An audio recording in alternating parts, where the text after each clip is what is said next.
Marinu Kačiču se je pred 12 leti življenje obrnilo na glavo. Zaradi hude nesreče se je znašel na pragu smrti. V življenje se je vrnil popolnoma slep. Vnovič se je moral učiti najpreprostejših reči: jesti, hoditi, se znajti v prostoru, brati in pisati. Izkušnja klinične smrti je zamajala Marinov pogled na svet. V duši je zazijala praznina. Vendar ni podlegel cinizmu in depresivnosti. Imel je srečo, da ga je gnalo naprej v iskanje notranjega miru in novega smisla.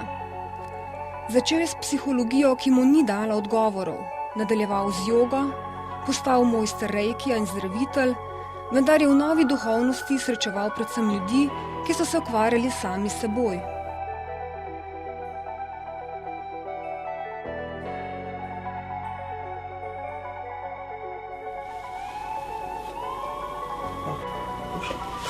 Ki je ena velika kriza in tak dvojni ovinek, ki izgleda, da življenje gre nazaj.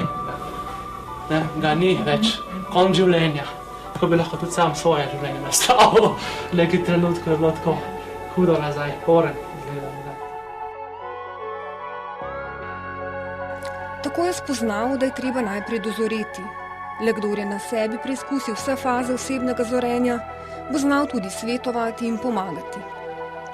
Med rehabilitacijo v Centru slepih in slabovidnih v Škofji Loki se je Marino vpisal na Visoko šolo za socialno delo.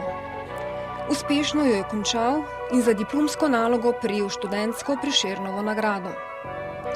Ob študiju se je udeležil vrste delavnic in usposabljanj za svetovalno in terapevtsko delo. Obiskoval je šolo kibernetike psihoterapije na Medicinski fakulteti v Zagrebu ter program propedevtike za profesionalne psihoterapevte. Za individualno in skupinsko terapevtsko delo se je usposabljal tudi v okviru društva Odmev. Ko je postal odvisen od tuje pomoči, ni mogel sprejeti, da bi bilo njegovo življenje omejeno na 3 ali 4 spremljevalce. To je doživljal kot socialni samomor. Z leti se je izuril in zdaj se lahko giblje s komerkoli, prepoznava govorico telesa in se ji prilagaja. Videče uči, kako ravnati. Tako spreminja predstave o slepih in njihovih dejanskih potrebah. Temu pravi kreiranje skupnega sveta.